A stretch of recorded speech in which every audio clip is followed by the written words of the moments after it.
Last night was like any other night. I was switching between listening to music and watching YouTube videos with one headphone in, so I can hear my infant daughter if she cries. That way, my wife can get a full night's sleep. She works at 4 a.m. at a hospital every day. I decided to go lay down in the spare bed in the baby's room. Just as I was about to doze off, I heard a thumping coming from the front porch. Startled at first, I opened my eyes wide and scanned the room. Realizing it was most likely my cat scratching himself on the front porch, I dozed back off. But then I heard the thumping again. "Damn cat," I muttered as I got out of bed to run him off of the porch. But when I looked through the kitchen window, I saw that he wasn't there. Now I was up again, confused and not the least bit tired. I figured I would just make some tea and check Facebook while I was up. Maybe finish the web series I was watching on YouTube. A few minutes into the video, I felt the sudden urge to look up at the kitchen window again. And there they were, the tops of two short-statured people's heads, cresting the stars just above my window frame.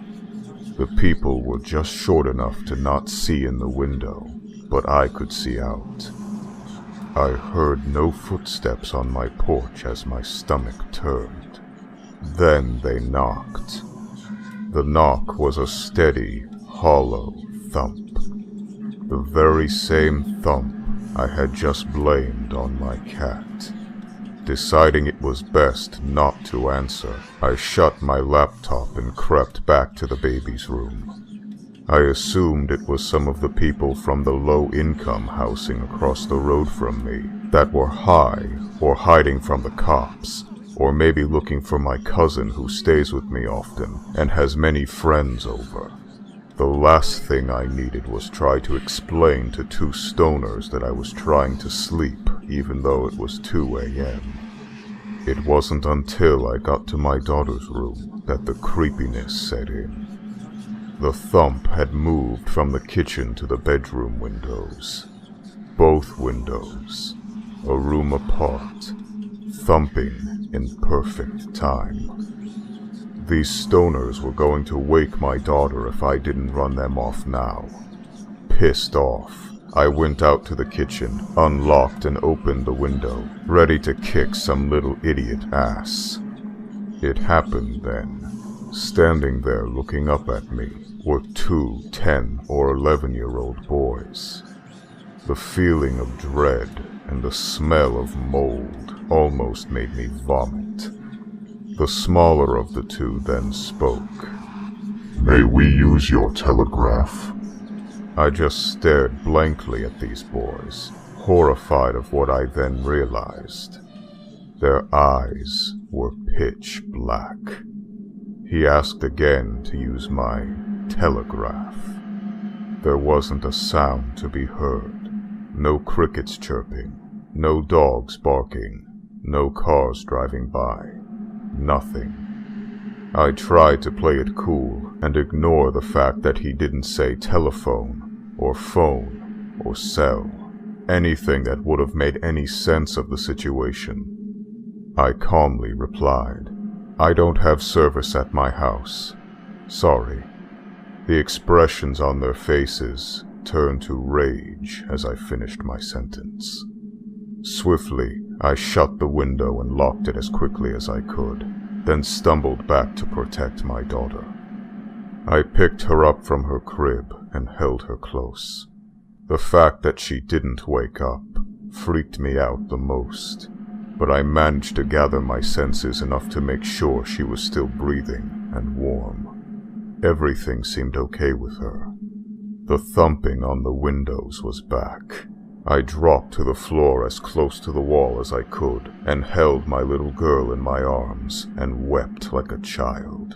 I felt helpless and afraid. I lied there for what felt like hours and hours, crying and shaking until I heard it. my wife's alarm clock. The thumping stopped the instant the alarm went off, and I crept into the master bedroom with the baby. "What's wrong with you?" my wife asked. "I just had a bad dream," is all I could mutter out. "Okay, well, give me the baby so I can feed her before work." I handed my wife the baby, and she fed her like any normal day. I turned on every light in the house and made coffee for her. For some reason, just having her awake calmed my nerves enough to pretend like nothing happened. I walked her out to the car nervously with the baby in my arms. I asked her not to leave until I walked back in the house. She was put off by my request, but did so to humor me. Once I was safely in the house, I locked the door again, and in the house I sat, horrified, until she got home. I insisted we go to the next town over and stay the weekend at my brother's house, and we did so. Now, here I sit, horrified, while she sleeps in the guest room with my daughter. I can't help but wonder why those boys stopped when the alarm went off. I think I know the answer. I was aware of black-eyed kids.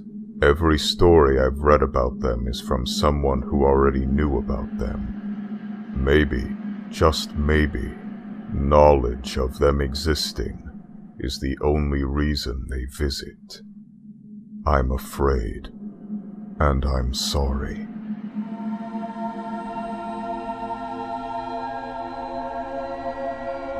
It almost felt like a dream. I woke up to my dog Lucy barking. She was upright on the bed where my husband and I were sleeping with our 22-month-old daughter. She was staring at our door like an unknown stranger was out there rummaging around. I thought she was freaking out over a house noise. We'd only had her for 3 months, and she was still a puppy. It could have been anything. Our roommate, a creak from the house settling, the awnings moving outside in the breeze. I wasn't too concerned initially. I decided the best bet would be to open the door and show her nothing was there. It sounds a bit silly, but that's what we do with our daughter when she gets scared, and I figured it should work on a puppy too. I opened, and she raced to the front door. She stood there snarling at the door. It was an angry, violent growl, one I had never heard her make before. I looked groggily at her and opened the baby gate blocking the doorway, planning to open the door to show her everything was okay. The second my hand reached for the deadbolt, Lucy went wild. She started barking and jumped towards me, and when my hand touched the metal, she suddenly changed her temper, almost like she was afraid and backing down. As her mannerism changed, so did mine. I wasn't calm anymore. My heart was racing and sinking at the same time. I'd been flooded with a mixture of fear and dread. I looked through the peephole. I can't explain why I looked, but I did. Outside were 2 kids. One was a smidgen shorter than the other, and didn't look much younger. I'm 21, and she looked to be about 16 or 17. She was slender and pale. Her hair was a light shade of honey blonde, and she wore it long, about mid-back, with long, thin, blunt bangs in the front that covered most of her eyes. She wore jeans, a light wash that's popular right now, and a thin-looking olive-colored pullover-style hoodie. She held the hand of a girl who looked to be about 3 or 4, in the same style jeans and button-down ivory cardigan. The smaller one was looking at the ground shyly, but had the same style of hair, tied back in a ponytail. She held a stuffed toy under her free arm, and it was identical to the one my daughter has, as was her style of dress. Under normal circumstances, I probably would have asked these children to come in and given them some tea or hot chocolate to get them out of the bitter cold, but something about them seemed off. At this point, I hadn't made any noise. I hadn't shushed the dog or grumbled or anything. I hadn't turned on any lights. These kids had no indicators I was at the door. The older one spoke. She had a voice that was mature confident, strong, and had no accent whatsoever. She had her head tilted downward, and I couldn't see her eyes. She said, "We have to use your phone." I stood frozen in fear. How did she know I was there? She raised her head to face me directly, and that's when I saw her eyes. There was a reason I couldn't see them through her bangs before. They were black, or midnight blue, or a very dark shade of purple. They were otherworldly. She then said, "Our mother is worried." As someone who has been interested in creepy stories, I knew what she was the second she looked at me through the door. I have never been one to believe in these things. As a staunch atheist and skeptic, when it comes to the paranormal, I had written off many a ghost story from friends and family members who were eager to tell their tales. I didn't believe it. Still, I couldn't rationalize my way out of this. I was standing with nothing but a thin wooden door between me and a black-eyed kid. There was no questioning what was right in front of me. I didn't answer her. Slowly and silently, I backed away from the door. Lucy was still cowering at my ankles. She kept talking. "Just let us use your phone." I took another step back, and with that step, the tone changed. At first, it seemed polite. When I took that second step back, she became commanding, almost hostile. "We're not going to hurt you. If you wanted to do that, we would have broken in. I'll ask again. May we come in and use your phone?" Lucy snarled at the door, and I inched backward. Though something inside me seemed to be slowly pulling me back towards the door, it wasn't a physical pulling so much as a subconscious need to go back and let them in. I ran back into my room, covered up the window, locked the door, and sat there in the dim light of the nightlight. I heard her call me back to the door once more, and then there was silence. I didn't go back to sleep that night, and I haven't slept right since. I know from reading about black-eyed kids that they can't come in without permission. I know they haven't hurt anyone, but I still fear I'll be the exception. When I told my husband, he said it was just a dream. He keeps telling me to forget it. But this lingering feeling of sadness, this dread when the house is silent at night, tells me otherwise.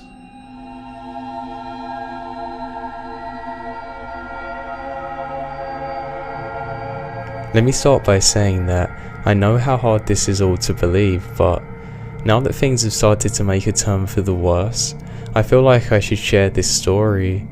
I made the mistake of letting the black-eyed kids inside, and now I'm worried that I might die because of it. I hope this will be a warning to everybody who is ever in the same position as me and to not make the same mistake that I did. I live just outside of a rural town in Vermont. It's a tight-knit community where everybody knows one another and people don't have to lock their doors at night. There's never been any need to. So a little over a year ago, I woke up because I heard a loud banging on my front door. At the time, my husband and I lived in a small house on a dirt road just off the rural route into town. It was the middle of a snowstorm, and the hills get very slippery in the snow, so I thought that somebody might have been in an accident and broken down. This is before it happened. When I looked out the window, I could see that our motion spotlight was on. I could see that there were footprints in the snow that had come from our road and into our driveway, but there wasn't any car anywhere. The snow was still covering the road and nobody had driven in, at least for a couple of hours that is. Our front door was obstructed by the window and I could see that somebody was standing there. I wasn't sure what to think, so I decided to wake up my husband just to feel safer. While I was telling him what was going on, the banging on the door started again and my husband went to answer it while I stood there in the hallway. What my husband found when he opened the door was disturbing. There were two children standing in the snow looking towards the ground. They were a boy and a girl and they could not have been more than 8 years old. They were dressed strangely and had very odd haircuts. The girl's hair was very long and straight and the boy had a dated haircut that almost looked like it was a bowl cut. They weren't dressed for winter at all and my first thought was that They must have been Mennonite children, but as far as I know, there was never a large community of them near us. Thinking back on it now, I know that my normal reaction to seeing children in a snowstorm would have been to rush them inside and bundle them up with some warm blankets and hot chocolate, but that's not how this felt. When my husband asked them if they were alright and if they wanted to come in, they wouldn't even make eye contact with him. My husband looked at me like, what should I do? And I asked the kids where their parents were. They'll be here soon. That's all they said. It was around 2 o'clock in the morning at this point, so only reasonable thought in my head was that there must have been an accident or these kids got lost. As much as my instincts told me not to let these kids inside, I did so anyway. I went into the kitchen to make them some hot chocolate while my husband took them into the living room. While I was fixing the kettle, I could hear my husband talking to them. He was asking them if they were okay, where they come from and how far they'd walked, if their parents' car had broken down, you know, just stuff like that. But they always answered, our parents will be here soon.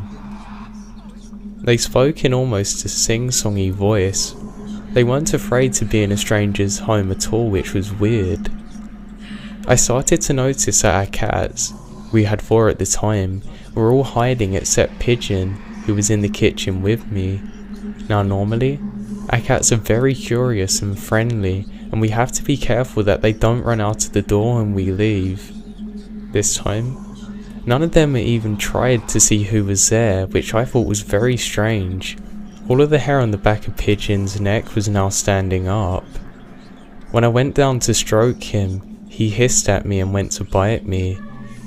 I've never seen him do that before. This is really strange, I thought to myself.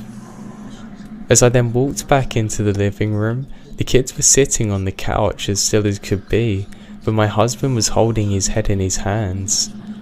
I asked him what was wrong and he said that he just felt very dizzy all of a sudden, but he would be fine. I turned back to the children to give them their chocolate, but when they looked at me, I gasped. It took everything inside of me not to drop the mugs and run away. When they looked at me, their eyes were completely black. They had no whites, just giant black pupils. When they saw how scared I was of them, they stood up and asked if they could use the bathroom. I tried to be as composed as I could and show them down to the hallway. They then went into the bathroom together and I hurried back to my husband to ask him if he'd seen their eyes. He had seen them too, and said it looked like his brother's badly bruised eyes after his car accident. We were just in the middle of talking about those children when my husband's nose started to bleed. Now he's never had a nosebleed as long as I've known him. I just knew inside myself that this had to be something to do with the kids in the bathroom. I then started crying while I ran to get my husband some tissues. That's when the power went out. I heard my husband's name being yelled from the living room, and I then started to walk right back through the hallway. I was then stopped dead in my tracks. The 2 children were standing at the end of the hallway. They weren't even moving. I've never been so scared in my life. They were just stood there in the darkness. After what felt like forever, the boy said, "Our parents are here." And they then walked to the door, opened it, and walked out, leaving it wide open. My husband then quickly jumped up to close it behind them and almost fell over in the process. We then quickly looked out the windows to see what was going on. We then saw that there were 2 men standing by a black car idling at the end of our driveway. The men looked like they were wearing black coloured suits and were very tall, at least 6 feet tall each. When my husband waved at them, they just stared at us, got into the car and drove off. Our power then come on about half an hour later, but nothing was the same after that. Over the next few months, 3 of our cats went missing. We can only assume that they all went away but never come back. The worst thing though was coming home to find Pigeon in a puddle of blood on the living room floor. He looked like he had been vomiting blood. The vet told us that he had some kind of hemorrhage. After my husband's nosebleeds become a regular occurrence, we went to see the family doctor. He really didn't know what to make of it, other than maybe just a dry nasal passage. But unfortunately, my husband was diagnosed with an aggressive skin cancer. When the doctor asked us if he had been using tanning beds, we thought he was having us on, but apparently, this kind of cancer is very common for people overusing indoor tanning machines. The doctors think that he might recover, but they're unsure how he got ill so quickly. My husband has never worked an outdoor job and spends most of the time indoors. So since we let the black-eyed kids inside our home, I've suffered from regular dizzy spells and nosebleeds on a regular basis. I've had other issues which I won't mention here, but trust me when I say that I'm suddenly in the worst condition of my whole life and nobody can help me. I know all of this is because I let the black-eyed children into my house. We've told everybody we could about the strange kids that showed up that night, but nobody else saw them and simply laughs at us when we mention the Mennonite kids, but we know what we saw. I wish my husband had never opened that door.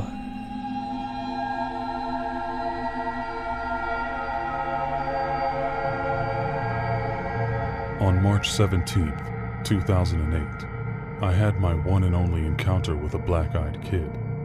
I was only 12 years old.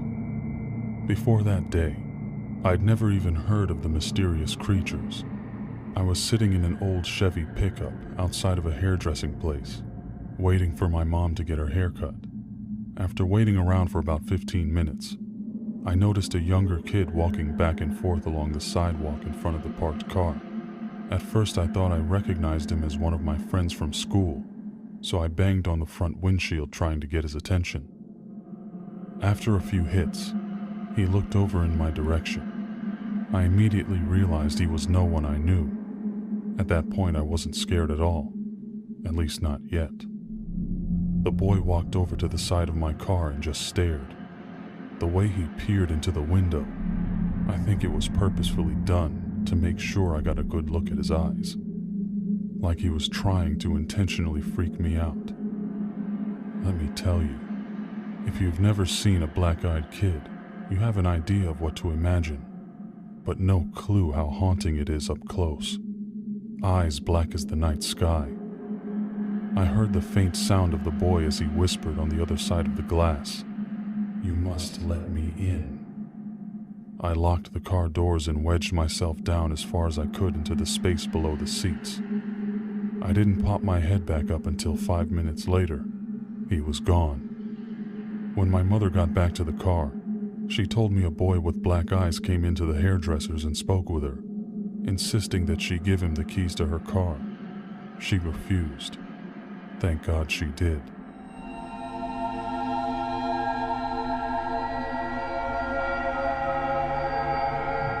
Let me preface this by saying that I am by no means a writer, just a domestic engineer living in North Texas. Also, I don't believe in the paranormal, ghosts, demons, aliens, whatever. However, I did have an event happen to me this Halloween I have to admit has me scratching my head.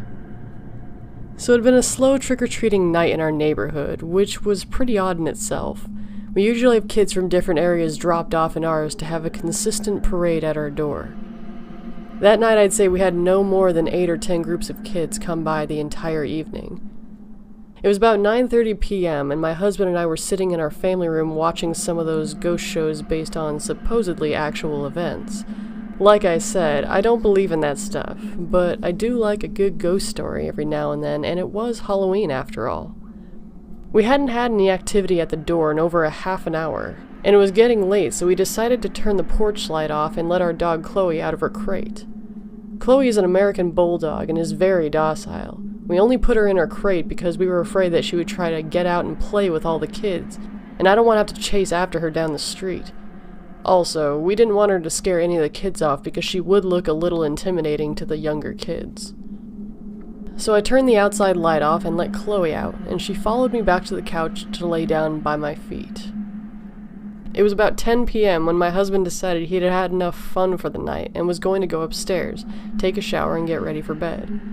After all, it was Thursday and he still had to get up early the next day. My teenage son was out with his friends at the local haunted house and wouldn't be expected back for an hour or so that left me alone on the couch with Chloe. Now, just because I don't believe doesn't mean that those shows don't freak me out a bit. And being alone now watching, I'd have to say that I was kind of on edge, as it were. It wasn't long before I heard the upstairs water for the shower turn on when there came a light at the front door. My initial reaction was, what the hell? Really? It's almost 10 o'clock, go home. But soon, an uneasy feeling came over me. Why the knock? Our doorbell glows in the dark, and without the porch light, it would be extra obvious to anyone there. I paused. I couldn't really just ignore it. Our front door has a big beveled glass pane, and anyone right at the door could see in enough to tell someone was in the family room watching TV. It would be pretty rude for me to just sit there and not answer it. Again from the door. I glanced down at Zoe, but she was gone. My gaze followed her path to the front door, expecting her to be there as she normally does. Nothing. She wasn't there. I stood up and looked around the room and found her, crouched by the back door like she was wanting out. However, she never asks to go out like that. She always comes and licks my hand and puts her head on my knee. This was totally out of character for her, and I have to say, heightened my anxiety. "Chloe, crate," I said, and she turned back and looked at me like, "Hell no, lady, I ain't moving." I yelled up to my husband, but if he was already in the shower, I knew that there was no chance that he'd be hearing me. About that time, a car drove down the street and cast just enough light on the door where I could see the silhouettes of two small children through the glass. I instantly felt relief. It was just some kids, probably a couple of my neighbors on their way back home and wanted to stop by and show me their costumes or something. I headed to the door and looked back to make sure Chloe wasn't going to follow. What a great watchdog, I thought to myself as she just sat there. I turned on the porch light and went to the door, and sure enough, I could see through the glass that there were a couple of pretty small kids. A little late for such young ones, I thought, and I began to wonder about what kind of parents would let their kids run the streets that late at night. I opened the door enough to where I could block Chloe's escape if she decided to grow some balls, which was about 2 feet. What struck me immediately as odd was the kids weren't wearing any costumes. They were in normal street clothes. Also, no customary trick-or-treat either. I began to feel uneasy again. It was a boy and girl. The girl to my left was older, I'd say about 11 or 12. I could tell that she was blonde, but I couldn't make out any distinct features as our lights were from high above and on columns on the front porch, so that the light was coming from behind them. I hadn't opened the door wide enough to let any light from inside hit them directly. The boy was younger and about a foot shorter, I'd say 8 or 9, and looked to have light brown hair. The girl very politely spoke up. "Ma'am, can we come inside and use your phone to call our mom?" As she spoke, something in the pit of my stomach was telling me something was wrong. What kid, even at that age, doesn't have a cell phone of their own? I don't remember the last time I had anyone ask to use my home phone. Hun, don't you have a phone of your own to call your mom?" I asked. This was when things got really weird. Both the kids turned to look at each other like they were going to say something to one another, but neither ever spoke. They both turned back to me and the girl said, "Ma'am, my cell phone's battery doesn't have any charge left in it. Can we come inside and call our mother? We're alone out here and my brother is scared."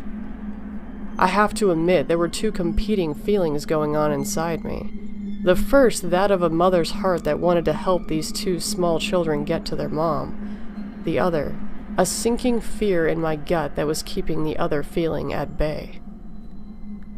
It was when I noticed that during the short conversation I had already opened the door a few extra inches, which I was completely unaware of doing. I stopped. "Honey, Why don't you give me your mother's number and I can call her myself? Another pause, and they again looked at each other. After a short moment, they turned back to me and the girl said, "Ma'am, my little brother has to use your bathroom. Can we please come inside while you call our mom?" And with that last statement, the little girl moved closer to the door like she was just going to walk by me. As she did, she stepped into the light coming from inside the house, and I got my first real good look at her. Solid, jet black eyes. That's all I could see. That motherly instinct was gone and replaced by terror I don't think I've ever felt in my life. I could feel every hair on my arms and back of my neck standing at attention. I closed the door to where just my face was able to stick out. The little girl stopped and again pleaded. "Please, ma'am, we're really scared and alone out here. We have to come inside. Please help us." Then, like on cue, both kids began to whimper and cry. That's when that fear took over and I shut and locked the door. "I'll call your mom if you give me the number," I shouted through the door, "but I'm not letting you in my house." I could see them standing there on the porch, just staring at me through the beveled glass pane. Part of me wanted to run upstairs to my husband, but a bigger part didn't want to lose track of where they were. It would have freaked me out even more not to know where they were. After what seemed like forever, but probably only a few seconds, I decided I'd call my neighbor who lived across the street. As I made my way to the side table by our couch to my phone, I glanced back at the door. Chloe was nowhere to be found. We later found her in the guest room underneath the bed. When I got to my phone, I started to look for his contact info. It was only then that the kids stepped away from the door and began to walk to the street. As they did, I walked to the front door to get a better look to see where they went, still not calling my neighbor. If you got close enough to the glass, you could see through and make out people's shapes, but you couldn't see much detail. Of course, standing that close to the door could make you pretty obvious to anyone outside looking in. From the door, I could see that the kids were standing under the streetlight nearest my house, staring at me. As I lifted the phone to my ear after calling, only then did I realize the kids started walking down the street. I met my neighbor under the lamp once he was out there, but the kids were nowhere to be seen. Like I said, I don't believe in this stuff and never even heard of the black-eyed kids before talking to my friend. Would I really think? Would I have to think? These kids were just out there yanking people's chains on Halloween night. But I will say this for them. They were good. Really good. They scared the shit out of me and my dog.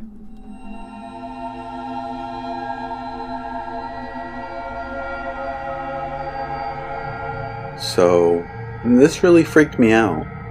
Yesterday, I noticed my neighbor hadn't put out all his Halloween decorations and lights. The past 2 years I lived next to him, he's gone all out for Halloween. I don't know him well. He's younger, single, but I know he likes kids, not in a creepy way. His brother and sister-in-law and their kids are always visiting him, and he plays with his 3 young nieces and nephews out in the yard. So anyway, I got home from work and was walking up my driveway, and I saw him outside and said something like, "Hey man, you better get your Halloween stuff up, or that house up the street is going to beat you for best decorations." He kind of smiles sheepishly and says that he's actually going to keep his house dark this year and just put candy out. I asked if he was going out of town, but he said no. Something happened last year that really scared him. Now, I was concerned for my own safety if some weirdos were coming around our neighborhood, which is a pretty safe neighborhood with tons of young families living here. So I asked him what had happened. He said last year he had his brother's family over so they could trick-or-treat in the neighborhood, since they live in an apartment complex that doesn't do much for Halloween. He had a bunch of kids come to the door, like always. His family took off around 10:30, and there were only a few older trick-or-treaters, but by 11:30, they were pretty much done. So he was inside, watching TV, and the doorbell rings. He grabs a candy bowl and heads over, noticing that it's a little past midnight, and that's pretty rude for trick-or-treaters to still be out. But then, notices he hasn't turned off all his decoration lights yet, so his house is still a beacon. He swings the door open and is about to yell, "Boo!" or something to freak them out, but stops dead when he sees the kids at the door. He said one was probably around 13 to 14, and the other around 16 to 17. Both boys. They weren't dressed up, but he remembers the older one was wearing a flannel checkered shirt. He was immediately overcome with uneasiness, like opening the door was a huge mistake. They just stared at him, and he noticed they had really big irises and dilated pupils. He couldn't even see the whites of their eyes, so he figured they were contact lenses. He was frozen there, holding the candy bowl, like he couldn't slam the door in their face as much as he wanted to. So he nervously tried to smile at them, hoping they would break character and ask for candy or something. The younger one said they had gotten lost and needed to come in and use his phone. That was when he closed the door more than halfway on them and said, "No, sorry." And the older one said something like, "Can we just wait in your house until our parents come get us?" But by then, he was convinced that his life was in danger, and these kids must be high on something, or intending to rob him, and he just keeps mumbling, "No, sorry, good night," as he inched the door closed and locked it. He told me he was so fucking scared at that point that they were going to try to break in through one of his windows or something. But he looked through the peephole, and they had turned to leave. He watched TV with the volume really low so he could hear any sounds at all, and he said he stayed up till like 5 a.m. because he was too scared to go to bed and drop his guard. The whole time he's telling me this, I'm thinking, oh my god, this sounds so familiar. Just like the Black Eyed Kids urban legend. And then I thought, hey, maybe this dude is trying to scare me, because after all, he does have the Halloween spirit. So I'm looking at him incredulously, but trying not to seem too gullible. So I'm like, man, that is really crazy. Sounds like the Black Eyed Kids. And he just looks at me blankly. The what? Is that a movie or something? And I said no, but told him to go look it up online. Like an hour later, I get a knock on my door, and admittedly, almost jump out of my skin, thinking it's a demon child. It was my neighbor, and his eyes were freaking huge. He swears to me up and down that he had never heard of the Black Eyed Kids before, and it's so similar to what happened to him. So we talked a while longer, and I told him that quite a few people probably know about that urban legend, and it's possible it was just teenagers with black sclera contacts trying to freak people out on Halloween, which would be genius, by the way. But he said the fear he felt was so primal and came over him the second he opened the door for them.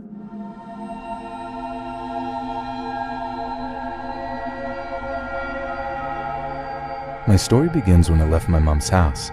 I had gone over to visit because my father, her husband of 63 years, recently passed away, and Mom wasn't taking it too well. I knew she needed support from her loved ones, and I was more than willing to go visit and keep her company, but it was getting late. My mom lives in the suburbs. Tidy lawns, plenty of neighbors, paved roads, and even though it was near 11 p.m. when I left, the streets were extremely lit by the streetlights, who always had your safety and ease of mind at heart. These lights only lit the road though, and glancing across the street, the houses were casting in an eerie shadow. Even a rather safe, charming little neighborhood can seem spooky and uninviting when casting in a shadow. I admit I was terribly chilled. Sliding into my car, I revved the engine and waved to my mother, who was standing in the doorway, wrapped comfortably in a warm shawl. She waved back, her old and fragile arms shaking. I saw her mouth, "Be careful," and I smiled, backing out of the driveway. I turned out of the neighborhood, deciding to take the back way, the shorter way home tonight. In hindsight, that might not have been a good idea. I live a significant ways away, out in the middle of the country in the old farmhouse I grew up in, which my father had left in my name when he and my mom had moved out into a smaller place, more easy to care for and affordable. He, my father, had always told me growing up, don't go out at night and always beware the devils. He was a strong believer in anything and everything paranormal, a very superstitious man, and I always had to resist the urge to laugh at his words, but I knew he meant well. Driving down the dark country roads, there were no streetlights, and the half-assed paved road was cracked and filled with potholes. The fields on either side of the road were empty, just blank stretches of overgrown grass and untended shrubbery. The dark outline of the trees of the woods could be seen looming all the way across the fields on the shadowy horizon. One might have even seen a deer or two once in a while in those fields, but not tonight. The moon offered little light as the sky rolled with dark, threatening clouds ready to burst with rain or a storm at any moment. Sure enough, a few moments later, the low grumble of thunder sounded, heavy and long. However, no rain fell just yet, much to my pleasure. I hate driving at night and in the rain, and putting those two together would end badly. I just knew it. Accompanied only by the occasional roll of thunder, I started to feel a bit anxious. I can't explain it, I just felt shaken up, probably because it was night and it could start raining. Or maybe I had been reading too many ghost stories and legends, and tonight seemed to reflect the mood of the stories I read almost obsessively. To try and calm myself, I flicked on my old car's radio and turned the old-fashioned knob back and forth, slowing down a bit as I attempted to find a station that came in clearly. Nothing doing. Weird. There was a broadcasting tower right near here. It usually came in perfectly, clear as day. But still, nothing. The white noise and static of the blank stations was doing nothing to appease my anxiety. I gripped the steering wheel tightly as more thunder boomed from the sky. Aggravated, I forcefully shut off the radio, gritting my teeth. Glancing down at the dashboard, I noticed I was nearly out of gas. Groaning, I searched the road for a sign for gas. As I was scanning the side of the road, I noticed from the corner of my eye 2 figures walking on the side of the road, shrouded in shadow. They were walking slowly. One turned around, walking backwards, his or her thumb sticking out. I felt compelled to pull over, give them a ride, and I found my hands turning the wheel slightly, but I pulled back, realizing how stupid it would be of me to accept 2 random strangers into my car in the middle of the night on a backcountry road. I sped up and past them, trying not to look at them as I did so, though I felt oddly intrigued by them. As I focused on the road ahead, it started drizzling, dropping my mood another level or 2. Along with the rain, the thunder seemed louder, closer as the storm moved in. A few seconds passed until I gave in to my compulsions to look at the 2 figures, and I glanced in my rearview mirror.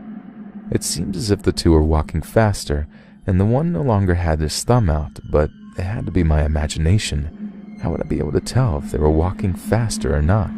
It was rainy and dark. Looking back at the road, I almost missed a sign that alerted me of a gas stop up ahead.